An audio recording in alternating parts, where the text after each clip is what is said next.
খুনের বিভৎস উৎসব। কেন এত নিষ্ঠুর হয়ে উঠছে বাংলাদেশ? পাথর মেরে বুকের উপর লাফিয়ে হত্যা, খুনের পরে টুকরো টুকরো করে হাড় মাংস আলাদা করে ফেলা, বস্তায় ভরে মাথা এক জায়গায় আর দেহ আরেক জায়গায় ফেলে দেয়া। একটি গুলিতেই যেখানে মৃত্যু নিশ্চিত, সেখানে পরপর ৩৮ রাউন্ড গুলি করে মানুষকে হত্যা করা। না, এটা কোনো সিনেমার গল্প নয়, এটা আমাদের আজকের বাংলাদেশের কঠিন বাস্তবতা। আগে খুনের পরে লাশের ওপর এমন পাশবিকতা খুব কমই দেখা যেত, কিন্তু এখন মনে হচ্ছে খুন কতটা নৃশংসভাবে করা যায় তারই এক প্রতিযোগিতা চলছে। একটি দুটি নয়, একের পর এক ঘটনা আমাদের পুরো সমাজকে নাড়িয়ে দিচ্ছে। কিন্তু প্রশ্ন হলো, খুনিরা কেন এতটা হিংস্র ও নৃশংস হয়ে উঠছে? এই প্রশ্নের উত্তর খুঁজতেই আজকের এই পর্ব। চলুন গত কয়েক বছরের কিছু আলোচিত ঘটনার দিকে ফিরে তাকাই। বগুড়া, ২ জুন, আবাসিক হোটেল থেকে উদ্ধার করা হয় মা আশামণি ও তার শিশু সন্তান রাফির গলাকাটা লাশ। স্বামী আজিজুল হক নিজ স্ত্রীকে খুন করে তার লাশ টয়লেটে লুকিয়ে রাখে আর সন্তানের মাথা কেটে নদীতে ফেলে দেয়, কারণ দাম্পত্য কলহ। ঢাকা, একই দিনে বসুন্ধরার আবাসিক এলাকা থেকে উদ্ধার করা হয় জাপান প্রবাসী আরিফুল ইসলামের গলিত লাশ। হত্যাকাণ্ডের পরদিন তার কথিত স্ত্রী কানাডায় পালিয়ে যান এবং সেখান থেকেই হত্যাকাণ্ডের দায় স্বীকার করেন। পাবনা, শত শত মানুষের সামনেই কর্মজীবী নারী রিনাকে কুপিয়ে হত্যা করে তার স্বামী, আবারও সেই একই কারণ, দাম্পত্য কলহ। টাঙ্গাইল, নিখোঁজের ৯ দিন পরে উদ্ধার করা হয় ১০ বছরের মাদ্রাসা ছাত্রী নওশিনের দ্বিখণ্ডিত লাশ একটি ধানক্ষেত থেকে। ময়মনসিংহ, সেতুর নিচ থেকে উদ্ধার করা হয় বিশ্ববিদ্যালয়ের ছাত্র ওমর ফারুকের মস্তকবিহীন দেহ। এতক্ষণ যে ঘটনাগুলো বললাম, এগুলো কোনোটাই বিচ্ছিন্ন ঘটনা নয়।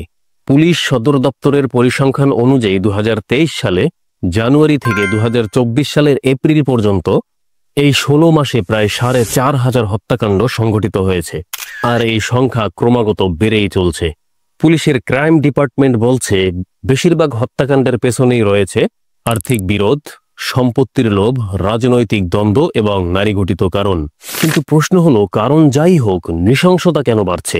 আমরা এই প্রশ্নের উত্তর খোঁজার চেষ্টা করেছি বিশেষজ্ঞ এবং আইন প্রণয়নকারী সংস্থার বক্তব্যের ভিতরে।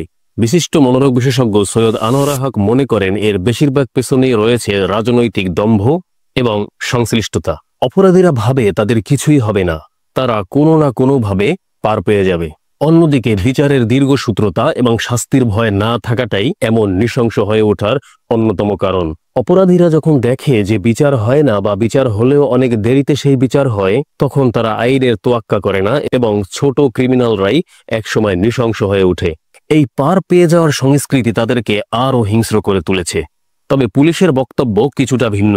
পুলিশ সদর দপ্তরের বক্তব্য মতে, ব্যক্তিগত ও পরিকল্পিত হত্যাকাণ্ড আগে থেকে প্রতিরোধ করা প্রায় অসম্ভব। যেমন বগুড়ায় স্বামীর হাতে স্ত্রী খুন, বা সম্প্রতি মিটফোর্টে যে হত্যাকাণ্ড সংঘটিত হয়েছে, পুলিশের পক্ষে তা আগে থাকতে আইডেন্টিফাই করা কোনোভাবেই সম্ভব ছিল না, কারণ পুরো ঘটনাটাই হঠাৎ করে ঘটে গিয়েছে। তবে তাদের দাবি, ঘটনা ঘটার প্রতিটা ক্ষেত্রেই অপরাধীদের দ্রুত আইনের আওতায় আনা হচ্ছে। কিন্তু এর সমাধান আসলে কোথায়? বিশেষজ্ঞদের মতে এই সমাধানের আসলে কোনো ঔষধ নেই। অপরাধীদের রাজনৈতিক পরিচয় যাই হোক, তাদের আইনের আওতায় আনতে হবে এবং দ্রুত বিচার কার্য সম্পাদন করতে হবে। সেই সাথে সাথে নিশ্চিত করতে হবে দৃষ্টান্তমূলক শাস্তি, যেন সেই শাস্তির কথা শুনলে অন্যদের গা শিউরে ওঠে। পাশাপাশি সামাজিক অবক্ষয় রোধে পরিবার ও শিক্ষা প্রতিষ্ঠান থেকে নৈতিকতার শিক্ষা জোরদার করতে হবে, সামাজিক বন্ধনকে দৃঢ় করতে হবে এবং অসহিষ্ণুতা কমাতে হবে। আজকের এই বাংলাদেশে আমরা এক কঠিন সংকটের মুখোমুখি হয়ে দাঁড়িয়ে আছি। একদিকে উন্নয়নের কথা বলা হচ্ছে, অন্যদিকে মানবিকতার এক চরম অবক্ষয়। কিন্তু এই নৃশংসতার শেষ আসলে কোথায়? আইন শৃঙ্খলা রক্ষাকারী বাহিনী, বিচার বিভাগ এবং সাধারণ মানুষ সবার সম্মিলিত প্রচেষ্টা ছাড়া এই অন্ধকার থেকে মুক্তি পাওয়া কি সম্ভব? নাকি গণমাধ্যমে একের পর এক নৃশংসতার খবরগুলো দেখতে দেখতে আমাদের অনুভূতিগুলি একদম ভোঁতা হয়ে যাবে এবং সবকিছুই একটা নর্মালাইজ পরিস্থিতি হয়ে দাঁড়াবে? আপনার কি মনে হয় এই পরিস্থিতি থেকে উত্তরণের সেরা উপায় কি হতে পারে? আপনার মতামত আমাদের কমেন্ট বক্সে জানাতে পারেন। ভালো থাকবেন, ফিরছি নতুন কোনো একটা ভিডিও নিয়ে। আসসালামু আলাইকুম।